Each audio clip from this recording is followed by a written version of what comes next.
বড় ভাই এবারে মাদারপুরের লোক 10 জন রেডি। আরে যা মাদারপুরের লোক আছে সব পিটালি পাঠাই দিব। সাগরে একটু ঢেউ আছে এই জন্য ওখানে পাঠাতে পারবো না। ওই জায়গায় আমরা লোক রেডি, টাকা পয়সা ক্লিয়ার। ভাই আমার তো ভিআইপি সিটিং আছে। এই কি সার্ভিস আবার সাগরের মাঝখানে? তুই কি মানুষ পাঠাস না নৌকা নিয়ে যাত্রী সার্ভিস দেস? ভাই আমার বোর্ডে ওয়াইফাই আছে।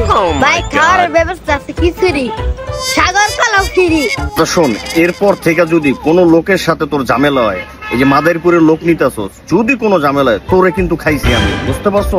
ভাই তুমি যদি চাও তো তোমার আমি ইটালি পাঠাই দিব, একটা ভালো একটা রেস্টুরেন্ট চাকরি দেব না। কিন্তু ভাই আমার নামে আর বদনাম ছড়ায় না।